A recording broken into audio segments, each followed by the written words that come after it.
Donc maintenant, je vais présenter Claude. Et donc, voici comment. Donc, notre mental, c'est le sujet. Notre mental matériel est un mécanisme extrêmement utile pour notre existence quotidienne. Cependant, par une observation minutieuse de ce qui nous est révélé dans le livre du Rancia, nous pouvons déceler qu'il inclut plus que le simple fait de la conscience. C'est ce que nous allons voir dans cet exposé. Donc aujourd'hui, j'ai le plaisir de recevoir Claude Flibot.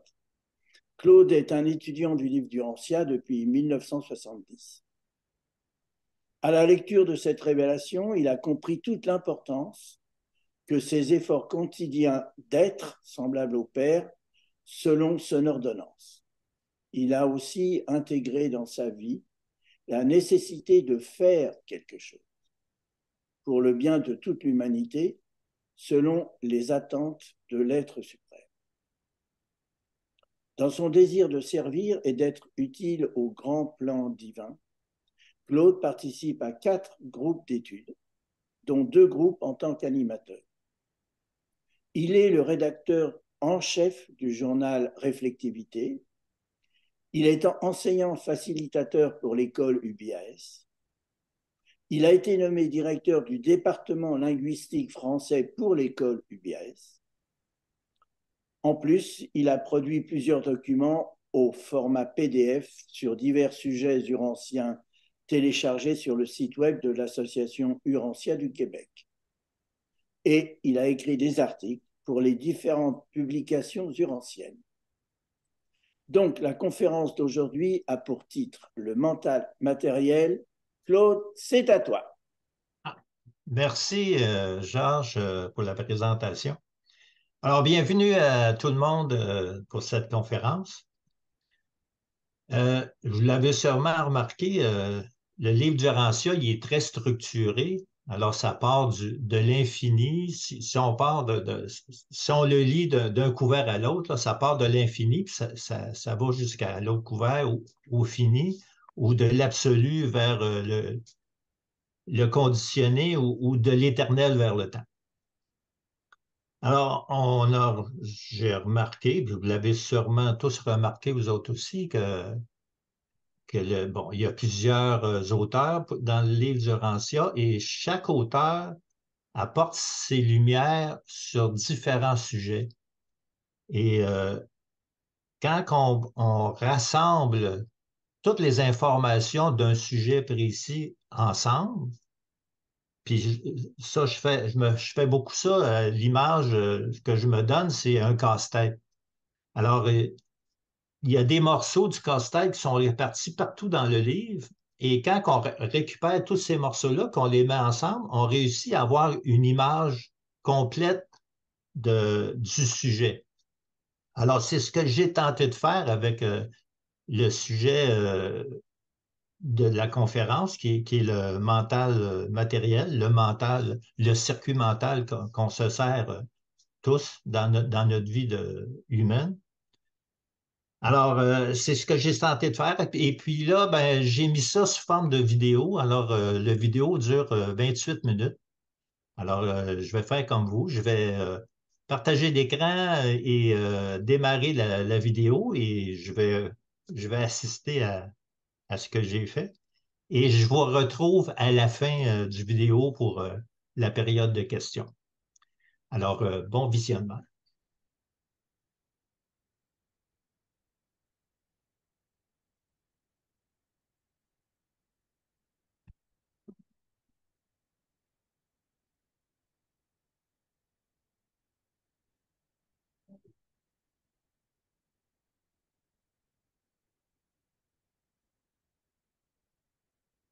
Nous sommes tous conscients d'utiliser ce moyen d'acquérir des connaissances et comme un outil de communication à tout moment de notre existence. Mais connaissons-nous vraiment ce mécanisme qu'est notre mental? Les révélations qui nous sont faites dans le livre du Rancia nous ouvrent l'esprit sur ce merveilleux outil sans lequel nous serions qu'une chose sans âme dans ce vaste monde matériel. Origine du mental. Avant de nous questionner sur ce qu'est le mental, voyons en premier lieu son origine. Les révélateurs nous apprennent que le mental absolu, a son origine dans la personne de l'Esprit infini en tant que source-centre troisième. Ce mental absolu ayant comme ancêtre le prémental du Père et du Fils. Le mental du Fils éternel est semblable à celui du Père, mais dissemblable de tout autre mental dans l'univers, et, avec le mental du Père, il est l'ancêtre des diverses et vastes dotations mentales du Créateur conjoint. Le mental du Père et du Fils est cet intellect ancestral par rapport au mental absolu de la source centre troisième. L'Esprit infini distribue en 7 aspects distincts par ces 7 créations primaires que sont les 7 maîtres esprits, une expression septuple du mental cosmique. Les filles de l'Esprit infini, les divines ministres des univers locaux, distribuent à leur tour ce circuit mental à l'image de chacun des maîtres esprits dont elles reflètent leur nature, pour leur créature en conformité avec le Fils créateur. De là, l'origine de notre circuit mental matériel qui nous est prêté pour le temps de notre vie humaine. Les 7 maîtres esprits du paradis sont les personnalités primaires de l'Esprit infini. Dans ce septuple acte créatif de dédoublement de soi, l'Esprit infini a épuisé les possibilités mathématiques d'association inhérentes à l'existence factuelle des 3 personnes de la déité. Cela explique pourquoi le fonctionnement de l'univers est scindé en 7 grandes divisions et pourquoi le nombre 7 est une base fondamentale de son organisation et de son administration. Il est littéralement vrai que ces 7 esprits sont le pouvoir physique, le mental cosmique et la présence spirituelle personnalisée de la déité Trine, les 7 esprits de Dieu envoyés dans tout l'univers. 2. Le mental des esprits adjuva. C'est le ministère de l'esprit mère d'un univers local fonctionnant au travers de ces 7 esprits mentaux adjuva sur le niveau enseignable, non machinal, du mental matériel. Actualité et potentialité. Nous sommes tous familiers avec ces 2 concepts que sont les actuels et les potentiels. Les choses et les êtres du passé ont tous été des actualités en leur temps. Ce qui existe en ce moment sont des actuels et que ce qui existera dans le futur seront des potentiels. Afin d'illustrer mon propos, je vous suggère le cas du pépin de pomme. Si je mets dans une terre nourricière un pépin de pomme, il y a de fortes chances qu'avec de la patience et de nombreuses années, j'obtienne un pommier adulte gorgé d'une centaine de pommes. Le pépin représentait un actuel, mais le pommier et ses pommes étaient potentiellement dormantes dans cette graine.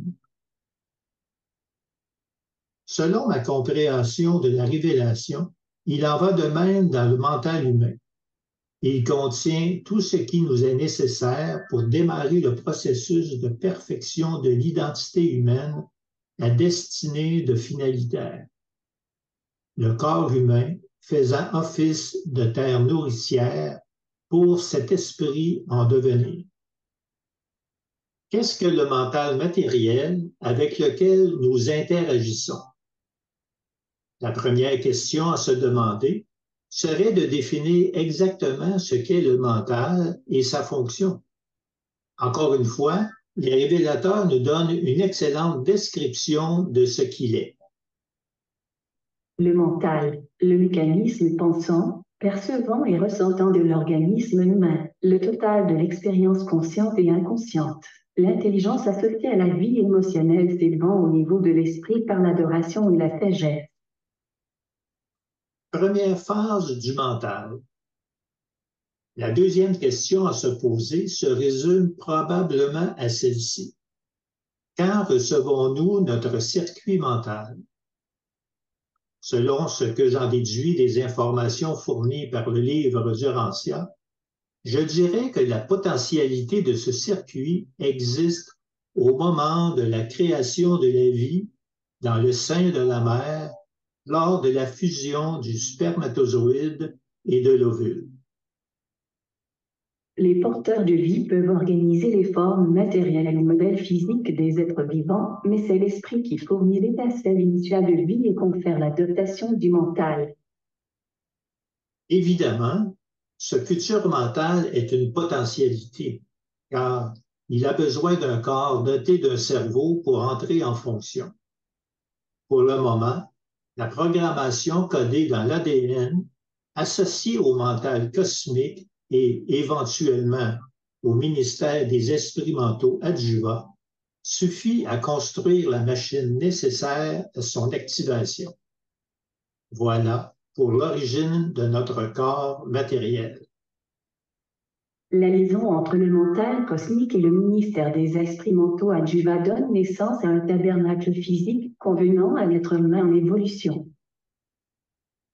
Aussitôt que le cerveau sera suffisamment développé, le premier esprit mental adjuva entrera en fonction pour poursuivre l'évolution tant physique que mentale de cet être en formation. Par la description des deux premiers esprits mentaux adjuva dans les deux citations suivantes, nous constatons qu'ils interviennent durant la grossesse pour le premier et certainement après la naissance pour le second. 1. L'esprit d'intuition, la perception rapide, les instincts réflexes physiques primitifs inhérents à toutes les créations mentales, leurs facultés d'orientation et les diverses formes de leur instinct de conservation. C'est le seul adjuva qui fonctionne si largement dans les ordres inférieurs de vie animale et le seul qui établisse un contact fonctionnel étendu avec les niveaux non enseignables du mental machinal. 2. L'esprit de compréhension, l'impulsion de coordination, l'association d'idées spontanées et apparemment automatiques. C'est le don de coordonner les connaissances acquises, le phénomène du raisonnement vif, du jugement rapide et de la décision prompte. Avec le temps et l'expérience, ce petit être encore animal pourra bénéficier du ministère des 5 premiers esprits mentaux adjuveurs pour son évolution. Selon chaque cas individuel, cette phase animale se poursuivra durant les premiers âges de son existence, possiblement durant les 2 premières années avant son émergence comme être humain dans la deuxième phase de transformation du mental. La fonction des 5 premiers adjuvats dans le règne animal est, dans une certaine mesure, essentielle pour permettre à l'ensemble des 7 de fonctionner comme intellect humain. À quel moment l'animal devient-il un être humain? Deuxième phase du mental. Aussitôt que le 6e esprit mental adjuva entre en fonction dans ce jeune mental, la différenciation entre l'animal et l'être humain s'établit, car ce mental animal a franchi le cap, faisant de lui un mental apte à la vie de l'esprit. 6. L'esprit d'adoration, l'impulsion religieuse, la première impulsion différentielle séparant les créatures mentales en deux règnes fondamentaux d'existence mortelle. L'esprit d'adoration distingue à tout jamais l'être animal auquel il est associé des créatures sans âme douées de mental. L'adoration est l'insigne de la candidature à l'ascension spirituelle. Plus d'une nouvelle potentialité s'actualise à ce moment-là. De la conscience identitaire animale antérieure, ce mental en pleine évolution acquiert les qualités d'une identité humaine qui était potentiellement cachée dans ce circuit mental. Par le don de la personnalité nouvellement exprimée, cette entité est maintenant pleinement consciente qu'elle est consciente. Elle a la conscience de soi. Une fois bien confirmée par l'activité du prochain adjuva, la possibilité du libre arbitre sera pleinement établie. La fonction de cette personnalité, associée à cette identité humaine, sera d'unifier toutes les composantes de son individualité. Les citations du fascicule 112, section 0, 3 à 16 et fascicule 112, section 1, 2 à 11 explicitent bien ce que la personnalité apporte à l'être humain. Comme exemple concret de l'avènement de la personnalité dans le mental maintenant humain, nous pouvons observer ce qui se passa pour nos premiers parents, Andon et Fontan. Imaginez notre joie lorsqu'un jour, les jumeaux avaient à peu près 10 ans, l'esprit d'adoration entra pour la première fois en contact avec le mental de la jumelle et peu après avec celui du jumeau. Nous savions que quelque chose d'intimement lié au mental humain arrivait à son apogée. Changement radical avec le 7e esprit adjuvant. L'entrée en fonction du 7e esprit adjuvant provoque une réorganisation des 7 esprits et confirme le statut humain. Ce mental devient définitivement un super-mental, ce qui lui ouvre l'esprit à recevoir le circuit spirituel de la divine ministre de son univers, le Saint-Esprit. Lorsque la sensibilité spirituelle de l'intellect des créatures apparaît, le mental créé devient aussitôt supermental et se trouve immédiatement circuité dans les cycles spirituels de l'esprit mère de l'univers local. Afin de continuer à observer de manière concrète ce qui se passa pour Andon et Fontan à ce moment précis, voyons ce que les révélateurs nous disent. Environ un an plus tard, quand ils se résolurent finalement, sous l'effet d'une pensée recueillie et d'une décision mûrement réfléchie, à fuir le foyer familial et à partir vers le nord. Alors l'esprit de sagesse commença à fonctionner sur Urantia et dans le mental de ces deux humains désormais reconnus comme tels. La fonction du Saint-Esprit est de spiritualiser le mental pour la réception éventuelle d'un moniteur de mystère aussitôt qu'une première pensée morale sera exprimée. Sur Urantia, cela survient généralement vers l'âge de 5 ans et 10 mois. Le premier choix moral d'un enfant des hommes est automatiquement noté chez le 7e adjuvant mental et enregistré immédiatement par l'intermédiaire de l'esprit créatif de l'univers local sur le circuit universel de gravité mentale de l'acteur conjoint. Cet enregistrement s'inscrit en présence du maître-esprit qui a juridiction sur le super-univers et celui-ci transmet aussitôt le renseignement à Divinington. Cette dernière citation souligne le long trajet parcouru par cette première pensée morale, partant de son auteur humain et créant le lien avec son ajusteur en attente sur Divinington. La mission de cet ajusteur sera de diviniser son sujet dans le but de rendre parfait ce qui est imparfait, de fusionner avec lui, d'atteindre le paradis, la demeure de la déité, la source de sa personnalité, afin d'œuvrer au service de la Trinité paradisiaque pour le bien de toutes les créatures.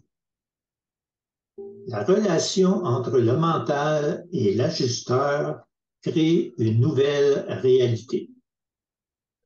À ce moment de son existence humaine, l'un des buts du mental enrichi de la personnalité est atteint. Servir d'intermédiaire entre la matière et l'esprit.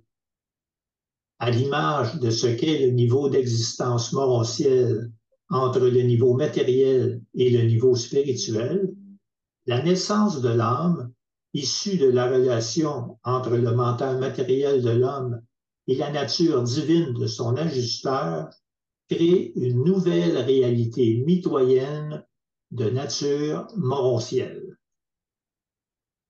Il existe une unité cosmique dans les divers niveaux mentaux de l'univers des univers. Le moi intellectuel a son origine dans le mental cosmique d'une manière fort semblable aux nébuleuses, dont l'origine est dans les énergies cosmiques de l'espace universel. Sur le niveau humain, donc personnel, du moins intellectuel, le potentiel d'évolution de l'esprit devient dominant avec le consentement du mental mortel, à cause des dotations spirituelles de la personnalité humaine associées à la présence créative dans ce moi humain, d'un foyer entité ayant une valeur absolue. Toutefois, cette domination du mental matériel par l'esprit est subordonnée à deux expériences. D'une part, il faut que ce mental ait évolué par le ministère de cet esprit mentaux adjuva, et d'autre part, il faut que le moi matériel, personnel, choisisse de coopérer avec l'ajusteur intérieur pour créer et entretenir le moi morontiel, l'âme évolutionnaire potentiellement immortelle.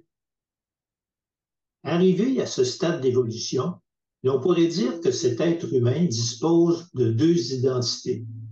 Attention ici, ne pas confondre identité et personnalité. Il s'agit d'une première identité matérielle personnelle, dotée de la conscience de soi et du pouvoir du libre arbitre, et d'une identité morontielle en plein développement, assujettie aux décisions prises par la volonté humaine, du moins pendant sa vie humaine, à moins d'un transfert volontaire d'autorité décisionnelle de l'identité matérielle à l'identité morontielle. Le mental mortel est un système intellectuel temporaire prêté aux êtres humains pour être utilisé pendant la durée d'une vie matérielle et, selon la manière dont ils emploient ce mental, ils acceptent ou rejettent le potentiel d'existence éternelle. Le mental est à peu près tout ce que vous possédez de réalité universelle qui soit soumise à votre volonté. L'âme, le moi morontiel, dépeindra fidèlement la moisson des décisions temporelles que le moi mortel aura prises. Durant la vie dans la chair, l'âme en évolution a la faculté de renforcer les décisions supramatérielles du mental humain. Étant supramatérielle, l'âme ne fonctionne pas par elle-même sur le niveau matériel de l'expérience humaine. Sans la collaboration d'un esprit de la déité tel que l'ajusteur, cette âme subspirituelle ne peut pas non plus fonctionner au-dessus du niveau morontiel. De même, l'âme ne prend pas de décision finale avant que la mort ou le transfert n'ait rompu son association matérielle avec le mental mortel, à moins que ce mental matériel n'ait librement et volontairement délégué l'autorité nécessaire à son âme morontielle fonctionnellement associée. Durant la vie, la volonté mortelle, le pouvoir de décision et de choix de la personnalité, réside dans les circuits mentaux matériels. Au fur et à mesure du développement d'immortel sur Terre, ce moi, avec ses inestimables pouvoirs de choix, s'identifie de plus en plus avec l'entité émergente, l'âme morontielle. Après la mort et la résurrection sur le monde des maisons, la personnalité humaine est complètement identifiée avec le moi morontiel. L'âme est ainsi l'embryon de futur véhicule morontiel de l'identité de la personnalité. L'âme existe-t-elle en potentialité dans le mental de l'enfant? Nous avons observé tout au long de cet exposé que le mental matériel, une variante du mental cosmique adapté à l'environnement débanonien, contient en lui-même des potentialités inouïes. Se pourrait-il qu'il contienne également de manière potentielle la possibilité de la réalité de l'âme? Il est écrit dans le livre de l'Ancien que l'âme naît lors de la première décision morale de l'humain dans sa relation entre ce mental matériel et les immenses pouvoirs de l'ajusteur. La création évolutionnaire de cette âme immortelle résulte de trois facteurs et non de deux. Ces trois antécédents de l'âme morontielle humaine sont les suivants. 1. Le mental humain et toutes les influences cosmiques qui le précèdent et qui agissent sur lui. 2. L'esprit divin qui habite ce mental humain et tous les potentiels inhérents à un tel fragment de spiritualité absolue, ainsi que toutes les influences et tous les facteurs spirituels qui lui sont associés dans la vie humaine. 3. La relation entre le mental matériel et l'esprit divin, qui dénote une valeur et comporte une signification ne se trouvant dans aucun des deux facteurs de cette association. La réalité de cette relation unique n'est ni matérielle ni spirituelle, mais morontielle. C'est l'âme. Cette question de la possibilité embryonnaire potentielle de l'âme dans le mental matériel me paraît valable, car il est relaté par les révélateurs que des enfants en très bas âge, donc sans avoir un ajusteur, peuvent être récupérés et placés dans la nurserie probatoire. Les écoles de cette année où l'on reçoit les bébés sont situées sur le monde finalitaire, la première des sphères de culture transitionnelle de Jérusalem. Ces écoles où l'on reçoit des bébés sont des entreprises consacrées à élever et à éduquer les enfants du temps, y compris ceux qui sont morts sur les mondes évolutionnaires de l'espace avant d'avoir acquis un statut individuel inscrit dans les archives de l'univers. Si l'un des parents ou les deux parents d'un de ces enfants survivent, le gardien de la destinée délègue son chérubin associé comme conservateur de l'identité potentielle de l'enfant. Il charge le chérubin de la responsabilité de remettre ces femmes non développées entre les mains des éducateurs des mondes des maisons dans la nurserie probatoire des mondes morontiels.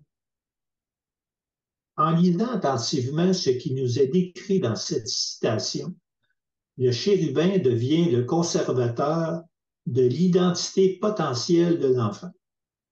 Premièrement, nous comprenons qu'il doit être très jeune puisque son identité est encore potentielle et qu'il n'a pas de statut individuel. Il s'agit sans doute d'un enfant de quelques mois qui n'a pas encore la conscience d'exister réellement. Deuxièmement, il est mentionné les mots « âme non développée » pour qualifier la conscience embryonnaire de l'identité de ce poupon.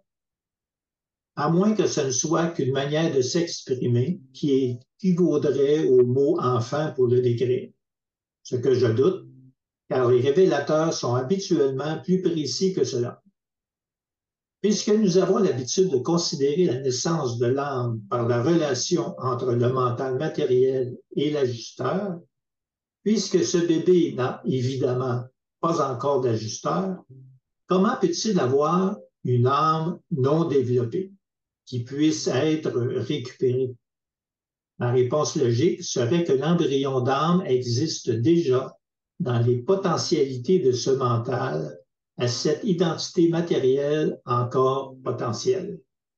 Je prends mon exemple personnel pour expliquer cette idée. Le jour de ma naissance se situe le 28 décembre 1950. C'est la date que nous sommes habitués de compter pour calculer mon âge. Cependant, en tant qu'embryon dans le sein de ma mère, j'ai quand même vécu 9 mois auparavant. Il faudrait donc ajouter ces 9 mois supplémentaires à mon âge annoncé. Naissance de l'âme signifie donc le moment où l'évolution active de cet embryon d'âme débute. Considérant qu'elle se produit à la suite de la première décision morale, ce qui entraîne l'arrivée de l'ajusteur dans le mental humain, la naissance évolutive de l'âme peut alors commencer. Ce mental, produisant habituellement des pensées strictement matérielles, transcende pour la première fois la matérialité en abordant le domaine moral de l'esprit, domaine non exclusivement centré sur lui-même, mais sur autrui, caractérisant les prémices de la vie spirituelle. Quand la personnalité nous est-elle donnée? Voilà une autre question que j'entends souvent chez les lecteurs du livre du Rancière. Nous savons tous, pour l'avoir lu à maintes reprises dans ce livre, que le Père universel est le donateur exclusif de la personnalité. Je ne conteste pas ce fait car j'y crois sincèrement. Cependant, 2 citations qui ne sont pas souvent mentionnées ont retenu mon attention. Les voici. La personnalité est potentielle chez toutes les créatures dotées d'un mental, depuis le minimum de conscience de soi jusqu'au maximum de conscience de Dieu. 1. La personnalité est cette qualité dans la réalité qui est conférée par le Père universel lui-même ou par l'acteur conjoint agissant pour le Père. Dans la première citation, le conseiller divin du Versa confirme que la personnalité est potentielle chez toutes les créatures dotées depuis le minimum de conscience de soi. L'animal est conscient de lui-même, sans quoi, face au danger mortel, il ne chercherait pas à sauver sa vie. Par contre, contrairement à l'homme, l'animal n'est pas conscient d'être conscient. Il est seulement conscient et réagit à son environnement. Il ne transcende pas sa propre conscience qui lui procurerait le concept des réalités de l'esprit. Alors, si dans ce mental, la personnalité est potentielle, chez les animaux, elle ne s'exprime jamais, à moins que cet animal devienne humain. Reportons-nous à ce qui s'est produit pour Andon et Fonta, relaté plus avant dans cet exposé. Dans la deuxième citation, le messager solitaire d'Orvonton nous apprend que la personnalité, conférée par le Père universel, peut l'être par l'acteur conjoint agissant pour le Père. Sachant que le Père a pour habitude de déléguer constamment tout pouvoir qu'il peut déléguer, n'est-il pas envisageable de percevoir par cette citation que le Père universel, par l'entremise des divines ministres des univers locaux, les filles de l'acteur conjoint, confère la personnalité à ses enfants à travers les potentialités du circuit mental de l'homme, puisqu'il est exprimé que ce mental renferme potentiellement la personnalité dans la citation du fascicule 5, section 6, troisième paragraphe. Si cette réflexion s'avère juste, la réponse à la question de savoir quand la personnalité nous est accordée se trouve dans le moment de notre conception. À ce moment précis, nous recevons potentiellement tous les outils nécessaires pour se préparer à recevoir la parcelle de divinité du Père universel qui fera de nous des finalitaires. Cette personnalité deviendra effective en expression lors de l'activation du 6e adjuvant et se confirmera définitivement lors de la réorganisation complète des 7 adjuvants. Conclusion. Notre mental matériel est un formidable outil renfermant des trésors de potentialité s'exprimant au fur et à mesure de nos expériences de vie. D'un mental animal, par le ministère des 5 premiers adjuvants, il devient personnel à l'activation du 6e adjuvant pour atteindre les portes de la réalité d'esprit avec la mise en fonction du 7e adjuvant, l'installation du circuit spirituel du Saint-Esprit, préparant le mental à la réception éventuelle du moniteur de mystère. Je vous remercie de votre attention. Et voilà. Alors, je suis... Eh bien, écoute, oui, Claude, oui. nous te remercions beaucoup pour ce bel exposé qui souligne vraiment l'importance du fonctionnement du mental. Effectivement, ce mental, c'est avec lui que nous prenons toutes les décisions, que nous désirons survivre ou que nous abandonnons le projet divin. Donc, il est vraiment important de comprendre comment il fonctionne et je pense que tu nous l'as bien expliqué. Dès le commencement, c'est-à-dire l'origine, ensuite, comment il est distribué dans les univers locaux, comment il fonctionne. Une petite pointe d'humour, j'ai remarqué que dans l'explication de l'arrivée de la personnalité chez Andon et Fonta, c'est la femelle qui a pris, elle, la première décision morale, avant même le mâle. Donc, c'est quand même assez intéressant. Donc, je te remercie beaucoup pour cet exposé et maintenant, il est ouvert aux discussions et aux questions partage. Donc, si quelqu'un veut commencer à poser des questions ou à partager, vous utilisez bien la petite main en bas, réaction, et la petite main jaune se lève. José, tu peux commencer. Moi j'ai une question qui me concerne. Enfin, j'aimerais bien savoir comment les esprits adjuvants font fonctionner les mécanismes de notre cerveau physique. Il y a quelque chose qui m'échappe là. Comment prennent-ils le contrôle ou ce sont des énergies, c'est quoi exactement? Ça me tarabuste depuis un moment. J'aimerais bien OK. savoir comment ils font, euh, comment ils nous activent. Mhm. C'est une question que je me pose parce que le mental, quelquefois, il est foufou, hein, et je lui dis, tais-toi, hein, tu m'embêtes, hein. Et il est tout le temps en activité et je me dis, mais comment ils font, eux? Comment ils font? D'accord. Pour imager un peu ce que c'est, souvent je ramène ça à un ordinateur. Et notre cerveau, c'est l'ordinateur, et, euh, et le circuit mental qu'on reçoit de la divine ministre, c'est le courant électrique qui est fourni à l'ordinateur pour le faire fonctionner.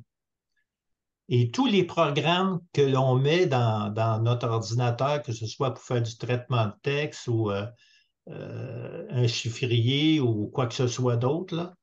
Alors, ce sont l'équivalent, si on pourrait dire, des esprits mentaux adjuvants qui donnent des possibilités au cerveau de fonctionner. Comme les programmes qu'on met dans l'ordinateur donnent des possibilités à l'ordinateur de fonctionner puis exécuter des tâches. Alors, moi, c'est comme ça que je visualise un peu les esprits mentaux adjuvants. C'est comme des programmes qui sont là pour que le circuit mental puisse fonctionner, atteindre certaines fonctions et évoluer à travers tout ce qu'on vit dans notre vie humaine pour finalement arriver euh,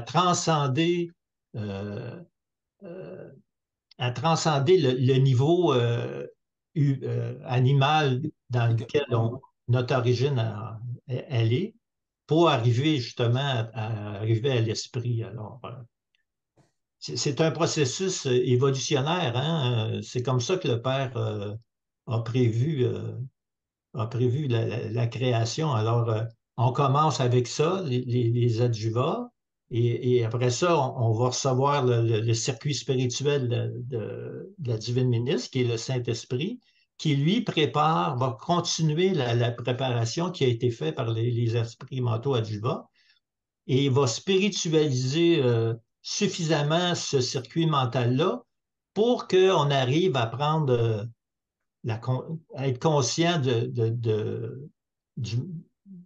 de l'aspect moral qui est la base de la vraie spiritualité. Et c'est à ce moment-là qu'on prend notre première décision morale et qu'on arrive et qu'on fait la connexion avec notre ajusteur de pensée qui vient habiter en nous et lui, ben, il va tout simplement diviniser ce circuit mental-là pour nous rendre de plus en plus réels et finalement, au bout du compte, là, après ben longtemps, on va donner des finalitaires, là, des êtres d'esprit. Oui. Voilà. Donc, il utilise les connexions physiques du cerveau pour faire fonctionner le mental ou pour faire Ouais, fonctionner cette énergie. Un peu, c'est, c'est oui, en fait, je pense pas que les esprits mentaux adjuvants, ce soit quelque chose qui soit physique. C'est au-dessus, au-delà du physique. oui, c'est C'est une comme énergie. le cerveau, c'est comme le récepteur de ce Oui, qui se passe en dehors, là. oui, c'est un récepteur d'énergie. Oui, oui, Ouais, c'est c'est ça. ça. D'accord. Merci, José. OK, merci. Merci, Claude. Merci, Claude. Je te remercie, José, pour cette question parce qu'effectivement, euh, c'est un peu délicat d'essayer de comprendre le mécanisme sous-jacent entre le mental et le cerveau lui-même. Tel que moi je me le représente, les 7 esprits mentaux adjuvats, pour moi, sont des sensibilisateurs.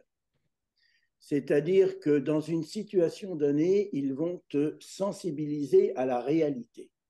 Par exemple, euh, je prends le cas de l'esprit mental de courage.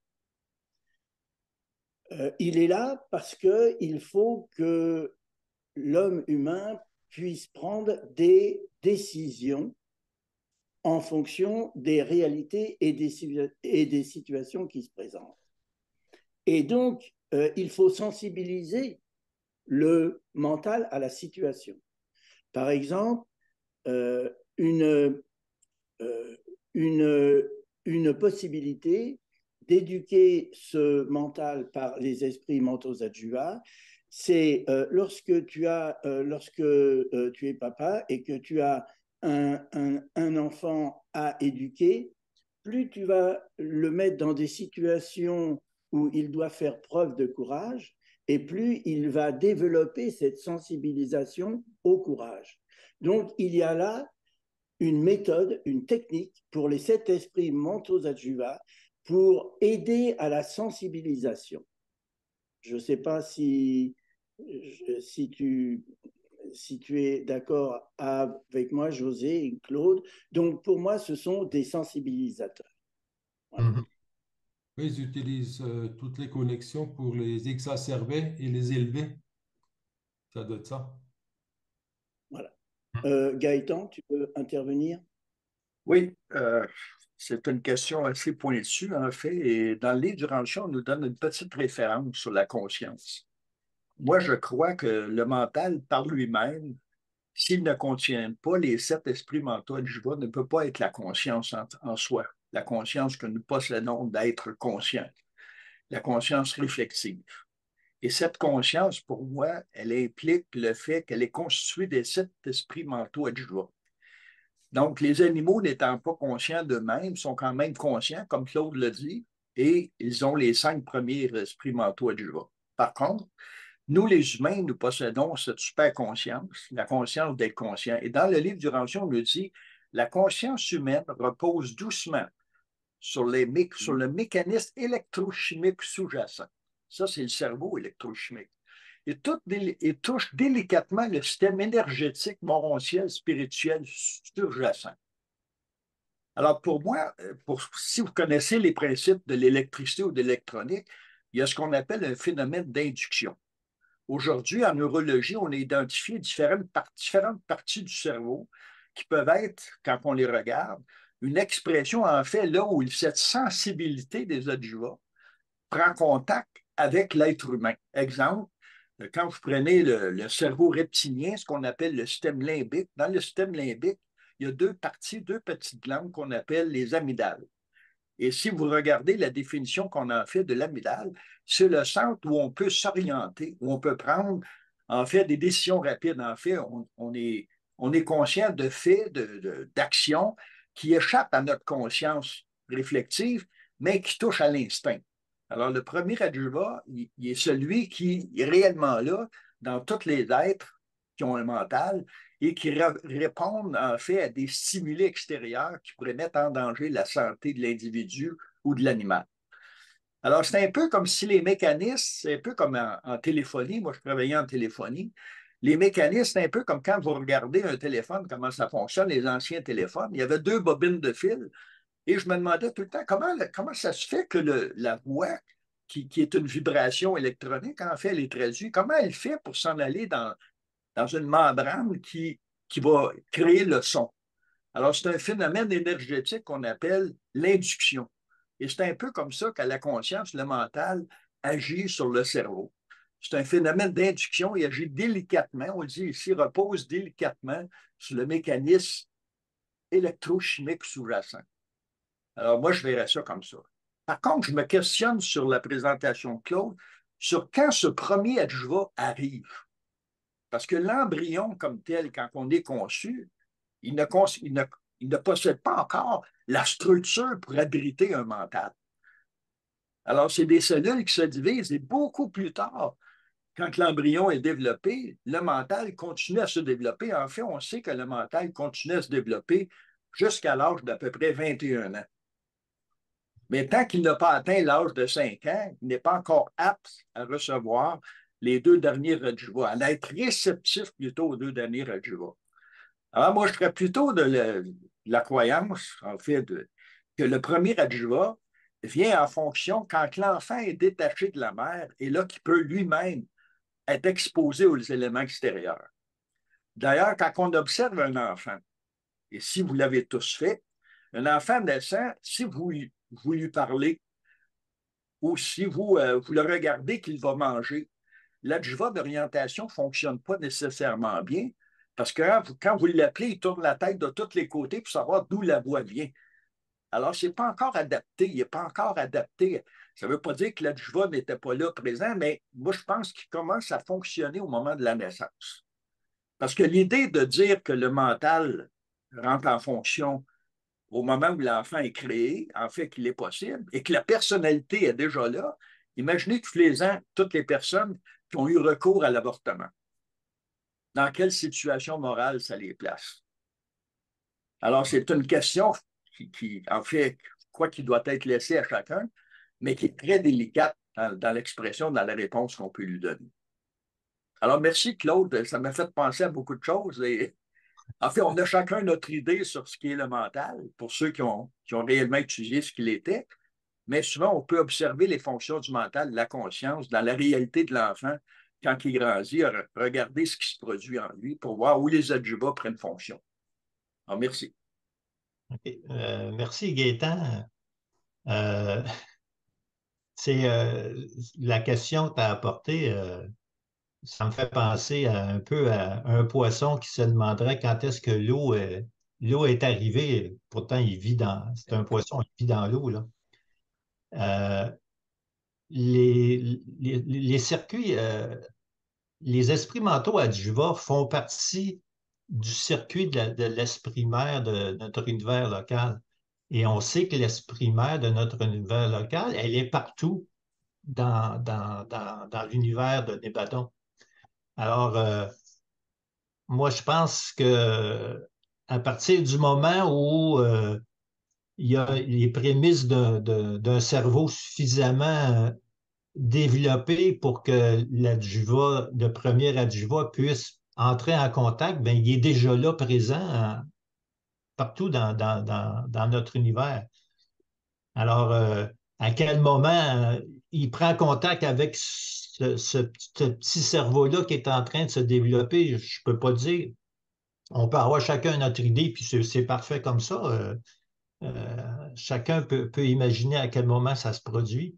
Mais ouais, il reste qu'à un moment donné, ça se produit quand même et heureusement que ça se produit parce que là, on en a besoin.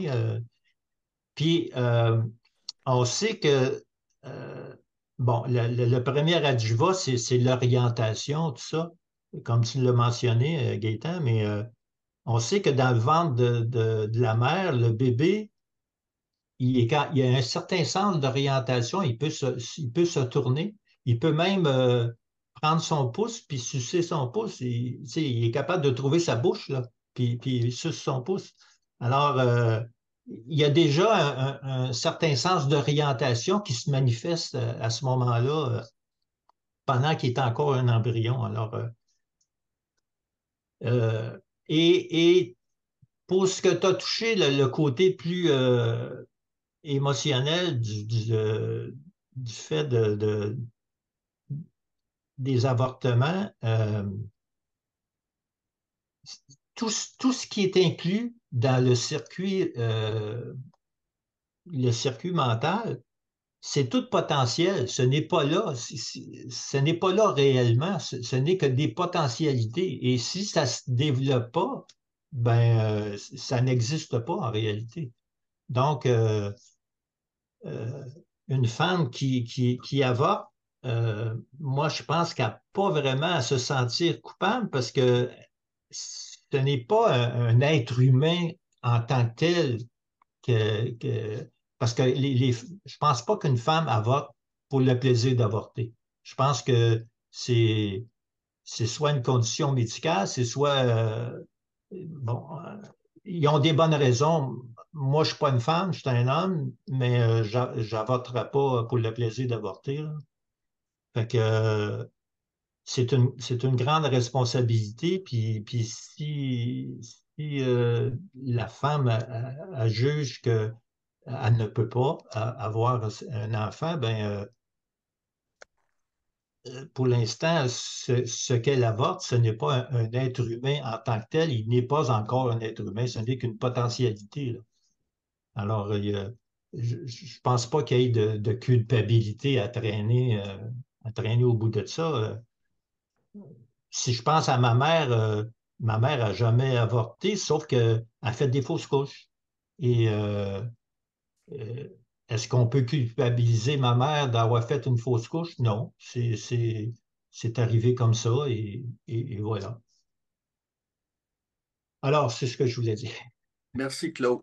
On pourrait aussi dire que l'enfant, quand il est dans le sein de la mère, il est toujours attaché par le cordon ombilical, Oui. dépend du mental de la mère pour sa survie.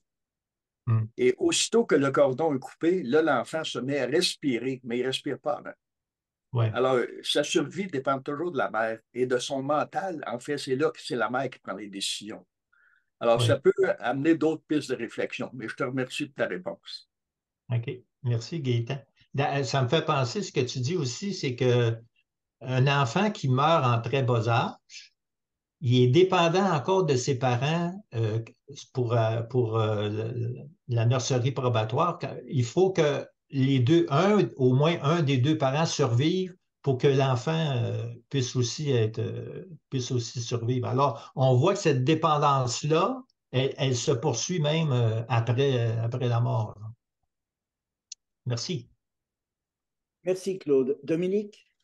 Oui, alors voilà, merci Claude déjà, et je voulais soulever deux points qui m'ont paru importants que tu as dit à la fin et qui a un petit peu touché effectivement Gaëtan, à savoir de considérer l'âme et la personnalité finalement comme des circuits ou des fonctions potentielles et la détacher totalement de la notion d'individualité qui nous est propre. C'est-à-dire que, évidemment, lorsqu'on considère que la personnalité serait en potentialité déjà dans l'enfant à naître, se posent des problématiques dont on a touché là. Mais si on parle de problème éthique parce qu'on ramène ça à l'idée d'une individualité déjà constituée qui serait détruite. Alors là, moi, c'est un concept qui me parle toujours beaucoup, l'idée que nous sommes en fait essentiellement potentiels et essentiellement par rapport à notre rapport à la personnalité. Et là, tu ajoutes cette notion par rapport à l'âme qui me paraît intéressant. Je ne pourrais pas dire si c'est, je sais pas si c'est vrai ou pas, mais ça me paraît cohérent et intéressant. Et surtout, nous permettre de détacher cette problématique de ce qu'est la personnalité, de la détacher de l'individualité qui, elle, est quand même constituée essentiellement de notre culture, de notre génétique et d'un ensemble de choses. On ne peut pas le rayer, ce n'est pas quelque chose. Et considérer que notre rapport au réel qui passe, et notre rapport au réel en tant qu'acteur conscient passe par notre personnalité, il se développe potentiellement et ça grandit petit à petit. Notre réalité, ça grandit. Voilà, c'était juste ce petit point que je voulais soulever. Et plus personnellement, là, sur le rapport au mental, c'est vrai que moi, j'aime bien y penser comme une expérience globale. C'est une expérience psychique globale. C'est-à-dire que je pense que, par exemple, si on parle de la duvet de courage dont parlait Georges tout à l'heure, il est valable effectivement et effectif au niveau de la préhistoire quand on voit quelqu'un qui se bat pour sauver sa famille, mais il est aussi vrai pour un chercheur de vérité qui a le courage de changer ses points de vue, de changer son regard, parce qu'il se rend compte que ce n'est pas suffisant, ou qu'il se trompait, ou qu'en tout cas, il a besoin de passer à autre chose. C'est vrai à plein de niveaux.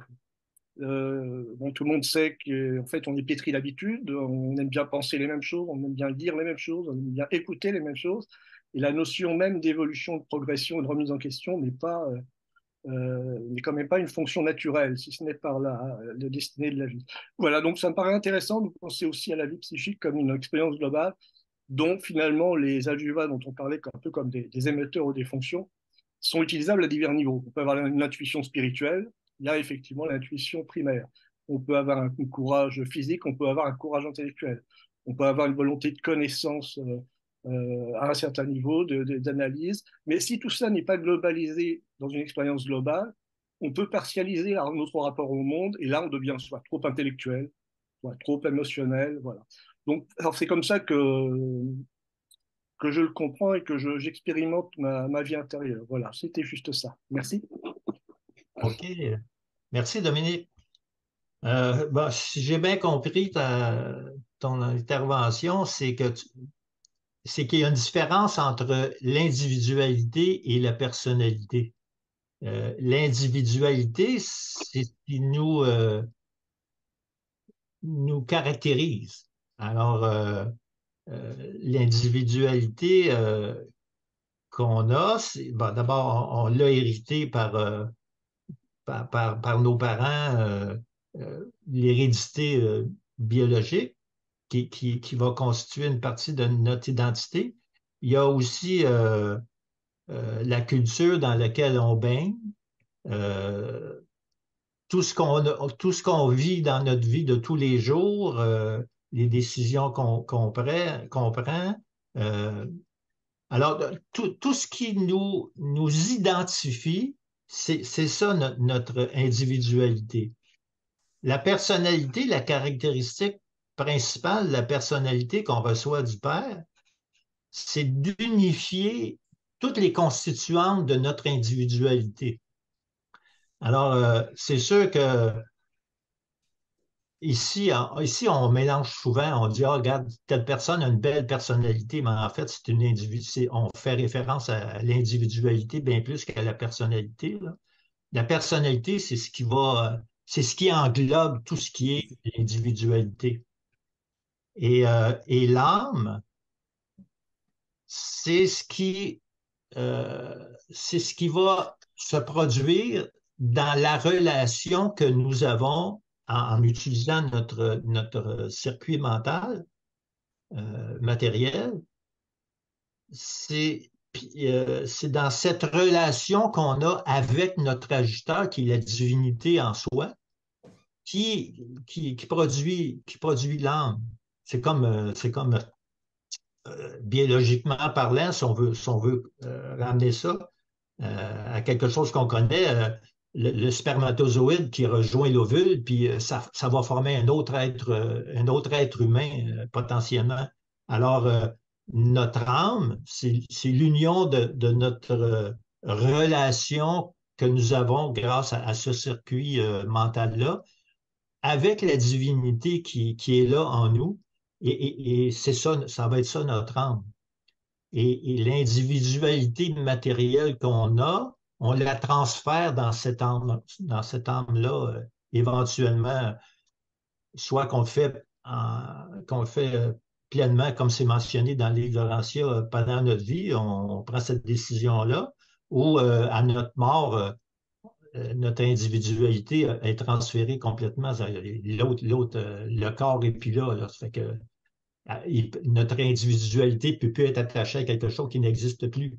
Alors, il reste l'âme. Alors, c'est pour ça qu'à un moment donné, dans la conférence, je dis qu'on a comme deux individualités, mais ce n'est qu'une seule individualité en fait, là.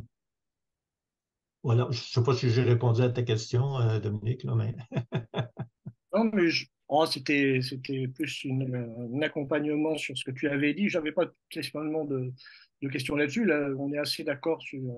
Moi, j'ai un peu cette même analyse. Et c'est effectivement dans l'idée que c'est pareil. L'affection l'émotion que l'on met sur le fait de s'attacher à un enfant, de s'attacher particulièrement sur cette notion, enfin ce fait d'avortement, par exemple, eh bien, c'est parce qu'en fait, on est une individualité, on est une réalité sur cette individualité à devenir, et on refuse de croire qu'elle n'est potentielle, qu'elle n'est pas encore tout à fait réelle. En fait.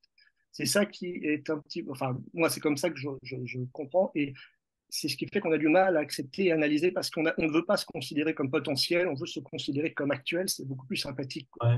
Alors évidemment, on est actuel à un moment, mais ce qui fait, à travers au moins l'analyse du LU, c'est qu'on sait qu'on est amené à penser plus, à se développer plus, à connaître plus, à faire des expériences. C'est une expérience, et ça, on est dans du vécu, on n'est pas dans des...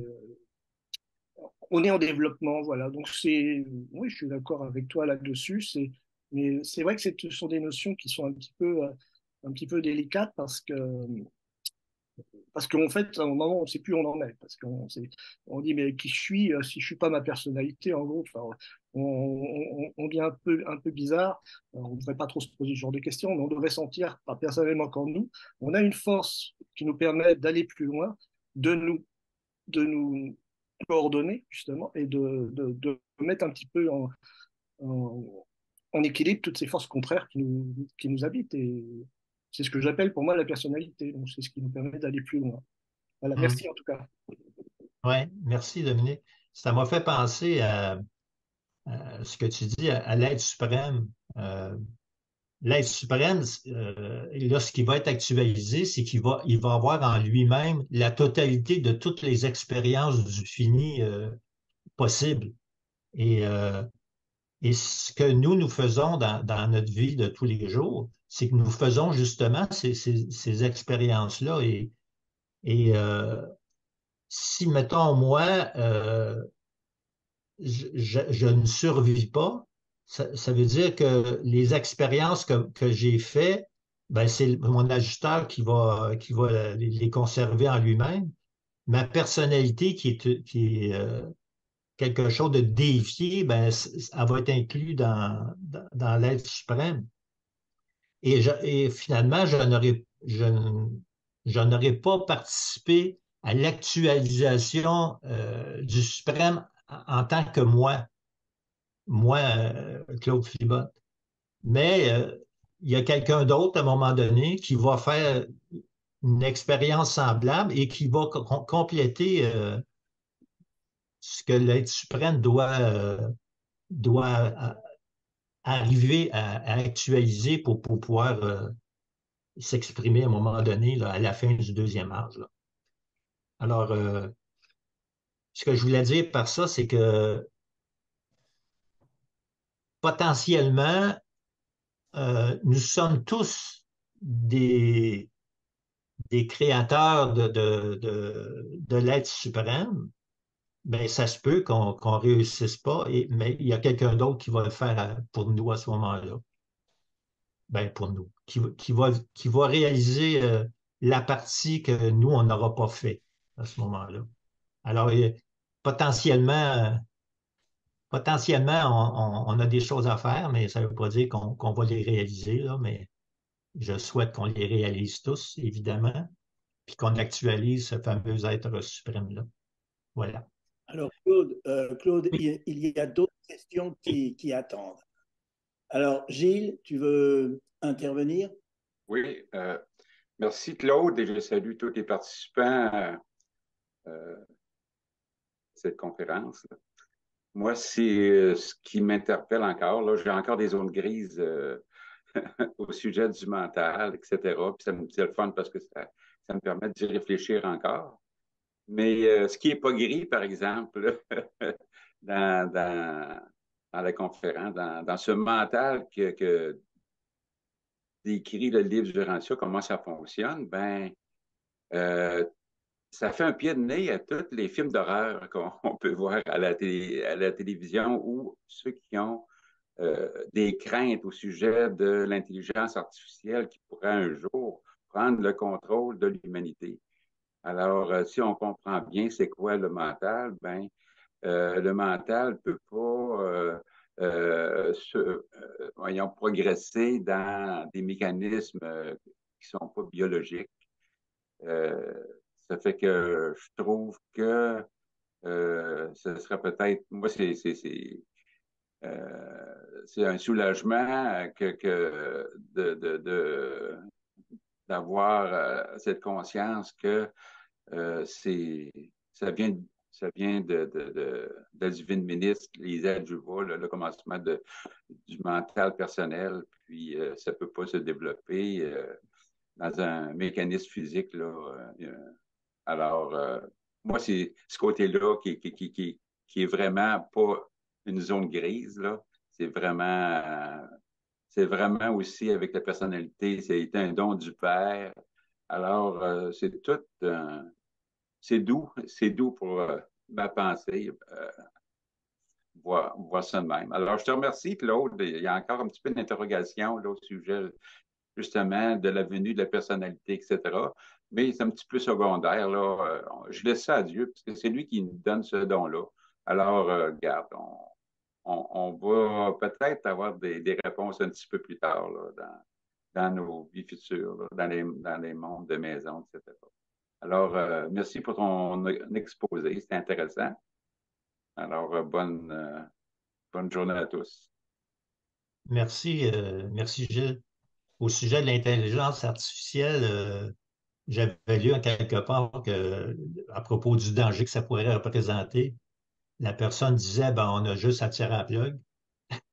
Fait que tu déconnectes, puis il n'y en a plus d'intelligence artificielle. Fait que, mettons, je ne suis pas très inquiet, là. Merci, Gilles. Merci. Francine, tu veux intervenir? Oui, bonjour à tout le monde. Merci, Claude, pour ta présentation sur le mental, qui est en fait la résidence de tous nos adjuvants.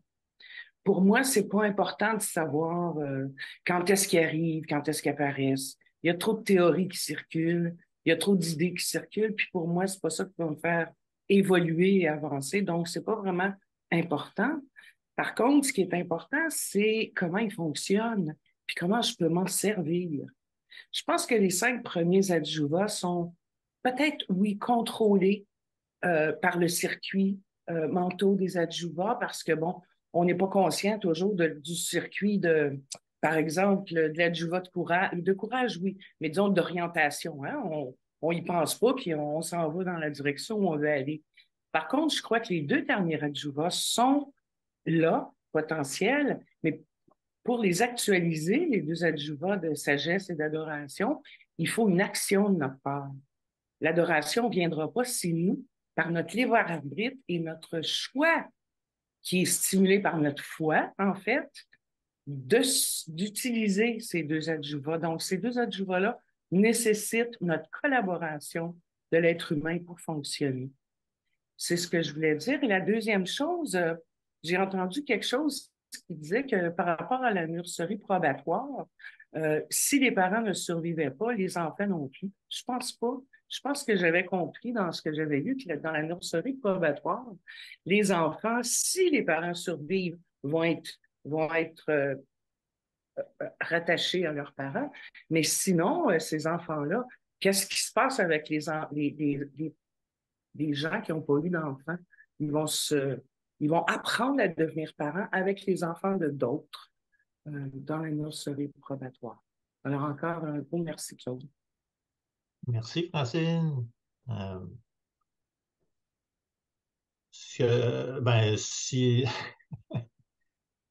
les enfants que justement qu'on élève dans la nurserie probatoire, c'est ce qui va m'arriver d'ailleurs, parce que moi, j'ai pas d'enfants.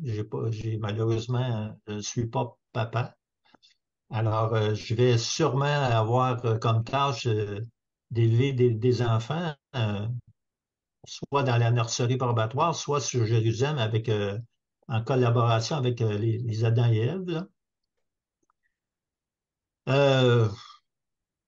Ce qu'ils nous dit, en tout cas, ce que moi je me souviens de ce qu'ils nous disent dans le livre de Rancia, c'est que s'il n'y a aucun des 2 parents qui survit, l'enfant qui serait mort en bas âge là, ne survit pas parce que probablement qu'il estime que si les parents n'ont pas survécu, il n'aura pas pu éduquer religieusement cet enfant-là. Je présume que ça doit être ça la raison. Il ne spécifie pas dans le livre du Rancia pourquoi. Là. Ils disent juste que ces enfants-là sont rattachés aux parents et si les parents ne survivent pas, ils ne sont pas là. Alors, ça sera à chacun à se faire une idée, j'imagine, là-dessus. Et puis ce que tu as dit au début, j'avais quoi à dire, mais je l'ai oublié. Fait que je m'excuse. Mais...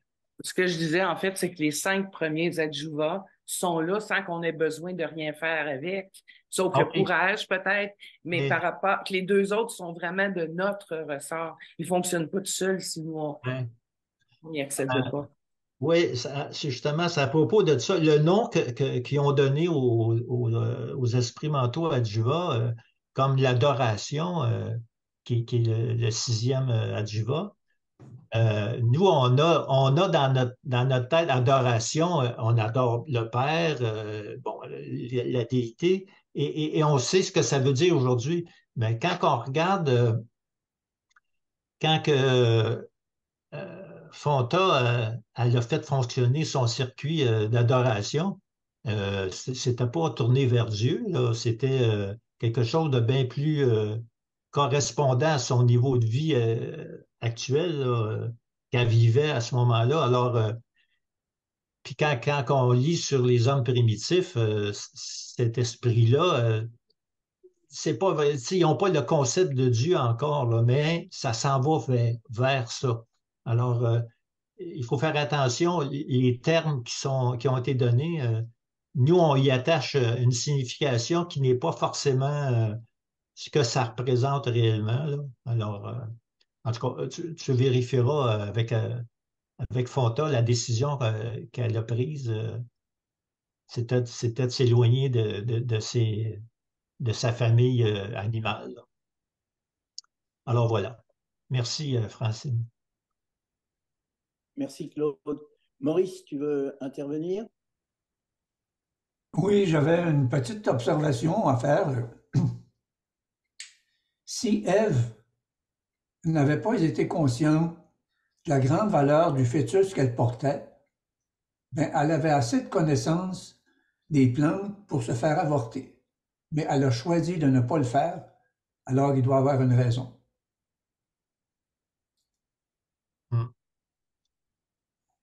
Oui, merci Maurice. Mais là, je ne voudrais pas embarquer dans tout l'aspect sentimental de avorter ou pas avorter. Je pense que c'est pas le sujet de notre le sujet de notre réunion aujourd'hui, là.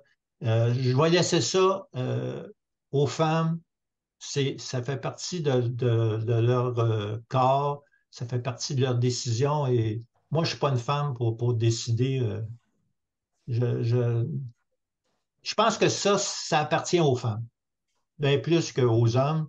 Puis je me sens pas compétent pour parler de ça. Alors, je m'excuse, Maurice, là, mais j'ai pas de réponse pour toi. Merci, Maurice. Merci, Claude. André, tu veux intervenir? Oui, merci, Georges. Beaucoup de belles interventions. Euh, Quelques-unes que j'aimerais souligner. Francine, j'aime beaucoup la miséricorde que tu fais preuve quand tu parles des enfants de la nurserie probatoire, parce que on a un exemple où Jésus disait à ses parents que si eux savent bien prendre soin de leurs enfants matériels, combien plus le Père euh, et davantage. Fait que c'est pour ça que je trouve que si présentement des couples font preuve d'amour pour adopter un enfant comme tel, qui leur est étranger, combien plus notre Père a prévu le coup. Euh, J'aimerais aussi souligner, Georges, le beau clin d'œil que tu as fait envers nos sœurs euh, au sujet du contact du sixième adjuva qui était la sagesse comme telle. Pour une fois qu'on les laisse de côté avec l'histoire de la pomme, je trouve que c'est un beau clin d'œil qui a été fait. Euh, Tu as mentionné, Georges, le fait que les adjuvats étaient des sensibilisateurs. Tu as parlé d'être sensibilisé au courage. Moi, ce que j'ai marqué sur mon papier, c'est l'estime de soi, être sensibilisé à l'estime de soi.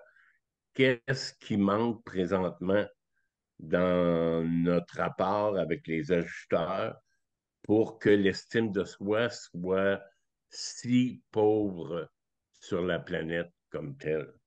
Puis, je termine avec toi, Claude. Merci beaucoup. Un beau, euh, un beau reportage. Et sur le mental matériel, j'ai pris beaucoup de notes, puis j'ai beaucoup aimé les ambivalences au sujet de savoir ce qui se passe en tant que fœtus, puis ce qui se passe à la naissance jusqu'à temps qu'on ait 5 ans en tant qu'être humain.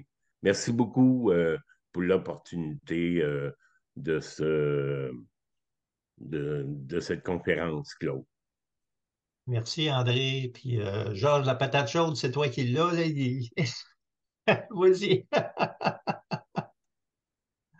Écoute, non, je n'ai pas la patate chaude. Simplement, avant de donner la parole à Hélène, je voulais simplement que l'on se mette d'accord sur la définition de certains termes, comme par exemple individualité, comme par exemple personnalité, comme par exemple le moi, l'identité. Ce sont des termes qui décrivent des réalités. Pour moi, la personnalité, alors bien sûr, le livre du Rancière l'utilise de deux manières. Les auteurs l'utilisent pour dire telle personnalité ou les trois personnalités paradisiaques, par exemple.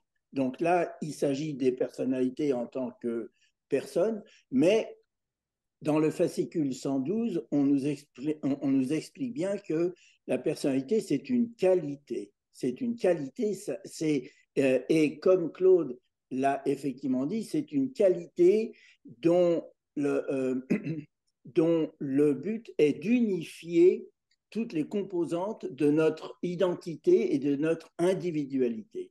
Quand on parle d'identité, c'est ce qui caractérise notre individualité. Et notre individualité, c'est notre tout. C'est notre tout. Et ça inclut donc l'identité, ça inclut l'âme, ça va inclure notre ajusteur de pensée. Tout ça, c'est notre individualité.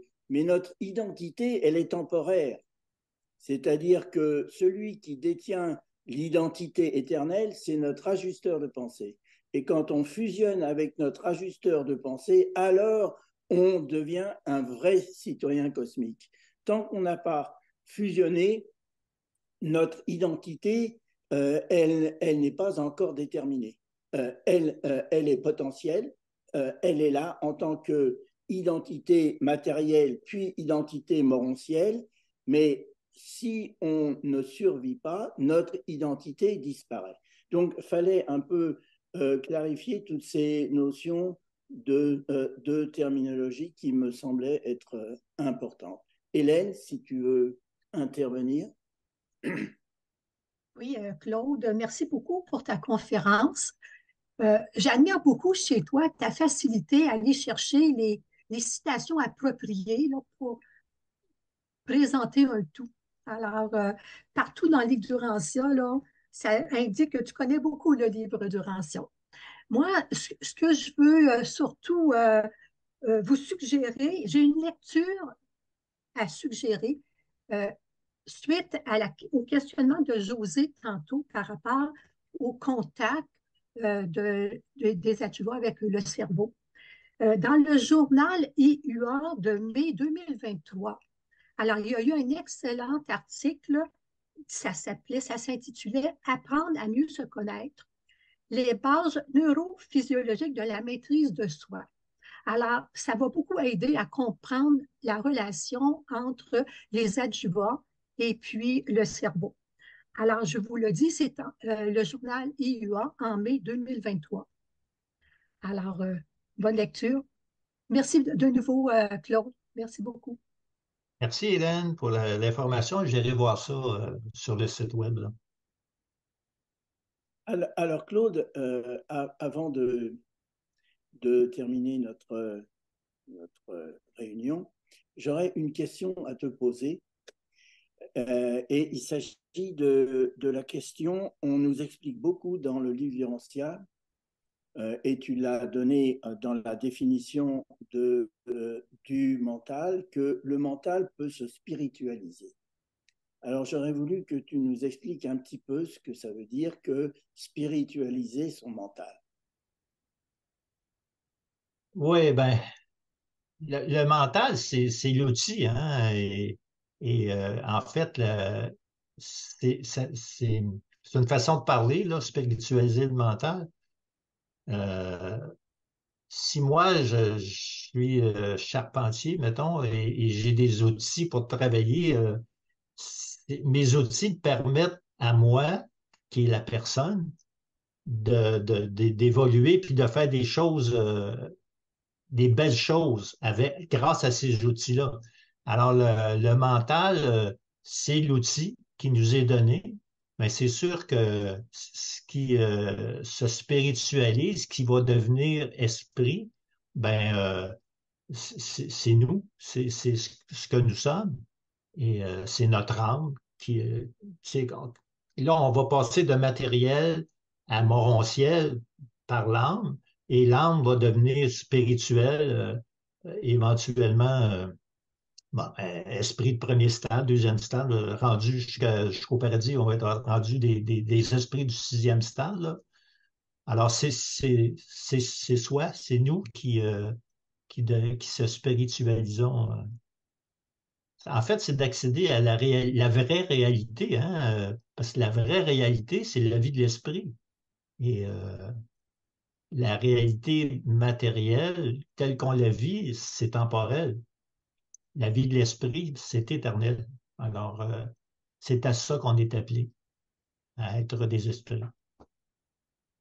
Eh bien, écoute, merci Claude. Juste, avant de donner la parole à Robert, je voulais juste donner une petite piste aussi sur cette question. Elle se trouve donc au fascicule 1 et je vais simplement lire. Dans l'expérience intérieure de l'homme, le mental est joint à la matière. Un tel mental lié à la matière ne peut survivre au décès du mortel.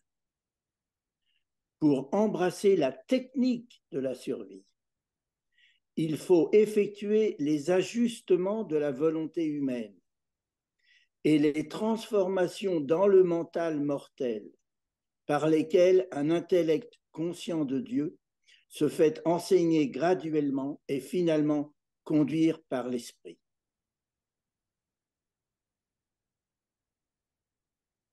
Parfait. Et donc, il s'agit ici d'effectuer les ajustements de la volonté humaine et les transformations dans le mental mortel. Et tout ça, ça se passe dans la vie intérieure. C'est une question d'idéal, c'est une question de volonté, c'est une question de communion avec le Père universel qui nous donne cette énergie. Et donc, c'est tout ce mécanisme-là, parce qu'il parle d'une technique. Voilà. Robert, si tu... Ah, il est au téléphone, Robert. Je vais donner la parole à France, alors. France, tu mets ton micro. Oui, c'est fait. Écoute, Claude, pour commencer, merci beaucoup. C'est vraiment une belle présentation, c'est très apprécié. Il y a toutes sortes de petites réflexions qui me viennent en tête. La question du développement, la limite entre le fœtus, l'embryon. Si je me souviens bien, il y a un endroit dans le livre du Rancia où on parle que les premières semaines, c'est considéré comme un parasite. Quand on cherche le mot parasite, là, il nous situe exactement, je me souviens plus si c'est 10 ou 12 semaines, ou est-ce qu'avant ça, c'est un parasite, c'est rien d'autre. J'imagine que ça correspond au moment où est-ce que le cerveau embryonnaire est suffisamment développé pour devenir quand même conscient de son environnement dans le sein de la mère. Comme tu dis, c'est vrai, le bébé, très tôt, entend de la musique, réagit aux caresses de sa maman, il s'oriente, comme tu dis, il suce le pouce. Tout ça, c'est réel. Alors, il y a déjà, d'après moi, la joie d'orientation, ce genre de choses-là. Ça, c'est très intéressant. Il y a aussi, quand Gaëtan a parlé de la question de l'induction dans le mental, il y a le phénomène d'induction, mais aussi le phénomène de transduction. Autrement dit, là, Et pour moi, ça, tout ça se situe au niveau de la glande pinéale, qui est comme une antenne qui capte, qui fait le pont entre le matériel et le spirituel. Ce qui nous permet, parce que ultimement, c'est à ça que ça sert au mental, à contacter Mm. non seulement notre environnement percevant et tout ça, mais finalement percevoir aussi le monde spirituel. Et cette glande-là est bien décrite dans le livre du Rancia, c'est la glande pinéale, qui sert d'antenne pour communiquer avec le monde spirituel. C'est à peu près ce que je voulais te dire. Et puis, encore une fois, je te remercie. C'était très intéressant et j'ai apprécié beaucoup l'alternance de la voix féminine avec la voix masculine dans ta présentation. Je ne sais pas qui t'a servi de voix féminine, mais c'était très agréable à entendre. Merci beaucoup encore. Merci, France. En fait, c'est l'intelligence artificielle, la voix féminine. Je l'ai utilisée pour varier parce que si c'est toujours moi qui parle, j'ai dit les gens vont s'endormir. Effectivement, Merci. nous avons, en tant que Ranciens, nous avons 2 glandes. C'est ce qui est mentionné dans le livre de Rancia. Et il y a d'autres humains qui en ont 3. Il y en a qui n'ont juste une. Alors, et un des avantages de ces glandes-là, c'est de favoriser la réception spirituelle. Alors, on est chanceux, on en a 2. Fait que, voilà. Merci, France. Alors, la dernière intervention avant que nous terminions, Robert.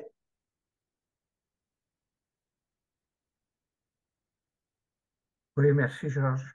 Alors voici, je voulais tout simplement apporter une note réconfortante peut-être, hein, parce qu'à savoir que le mental est notre navire et il y a l'ajusteur qui est le pilote.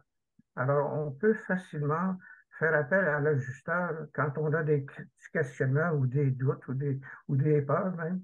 Alors voilà, euh, alors, sachant que la volonté humaine est le capitaine, donc il faut que le capitaine prenne ses responsabilités. Merci à tous. Merci Jacques et merci Claude. Merci, Robert. Encore faut-il que le capitaine ait les bonnes cartes pour se diriger. Effectivement. Il y a une belle Bien, bah, citation écoutez, là-dessus. j'avais cru voir que Sophie voulait poser une dernière petite question, mais Oui, je voulais faire un petit commentaire par rapport à spiritualiser le mental intrinsèquement, c'est-à-dire que je pense que ça part de la psychologie et de l'intellect et comment petit à petit il se décentre de ce qu'on peut appeler leur projection et leur transfert, c'est-à-dire à se placer au centre du monde et voir tout le monde avec cette grille de lecture qui est le moi omniprésent et omnipotentiel de soi-même, comme un enfant, hein, et c'est normal pour l'enfant. Mais petit à petit, spiritualiser le mental, pour moi, c'est vraiment aussi quelque chose de très psychologique, hein, parce qu'on ne peut pas dire à quelqu'un qui n'est pas croyant, bah, tu vas spiritualiser ton mental avec ton ajusteur de pensée, ça va pas marcher comme ça. Mais en revanche, pour les gens, par exemple, qui ne sont pas forcément, qui ne se disent pas croyants, mais qui sont quand même en grande recherche et sincères, on voit très bien qu'au fur et à mesure de leur maturité, leur psychisme et leur intellect se décentrent petit à petit, deviennent beaucoup plus synthétiques, beaucoup plus vastes, et par ce fait vont vers des valeurs spirituelles de tolérance, d'équité, etc. Et pour moi, c'est ça, puisqu'on dit que le mental est matériel, la spiritualisation du mental matériel, elle est d'abord sur le plan matériel. Et le plan matériel, si on enlève tout le reste, eh bien, c'est la psychologie et les idées, voilà, qui progressivement, par une maturité, vont aller vers des idéaux. Mais si on reste sur le plan vraiment matériel de la spiritualisation du mental, pour moi, c'est au niveau psychologique et intellectuel. Merci, Sophie. En passant, je suis un fan de tes présentations que tu as faites. Là. J'ai assisté à toutes les autres et j'adore ce que tu fais. C'est super. Alors voilà. Je fais juste un tout petit aparté que, bon, nous sommes toujours en mal de savoir comment diffuser le livre du Rancia. Et je pense qu'effectivement, eh bien, on peut justement diffuser les concepts sans dire qu'ils viennent du Rancia pour beaucoup de gens, voilà. Et que la pédagogie est absolument importante, c'est-à-dire qu'on peut glisser des tas de concepts. Et quand les concepts seront diffusés dans beaucoup, beaucoup de cerveaux, à ce moment-là, on sait que le principe du cerveau va les reconnaître dans le livre et va dire, ah ben oui, mais c'est vrai, puisque j'y crois déjà, en fait. Donc je pense que c'est par tout un système de pédagogie qui paraît un peu infantile, mais qui l'est pas forcément, qu'on peut diffuser des concepts aussi abstraits et abrupts et, et difficiles que ceux qu'il y a dans le livre du Rancia. Voilà, c'est une petite parenthèse, merci. Merci. Merci, Sophie. J'appellerais ça l'esprit de vérité, moi, tu vois, quand on reconnaît effectivement dans le livre du Rancia des choses qu'on a déjà pensées, auxquelles on croit, mais c'est bon sang, bien sûr. Voilà. Bien, bah, écoutez, merci beaucoup d'avoir assisté à cette excellente présentation de Claude que nous remercions tous pour le travail qu'il a fait.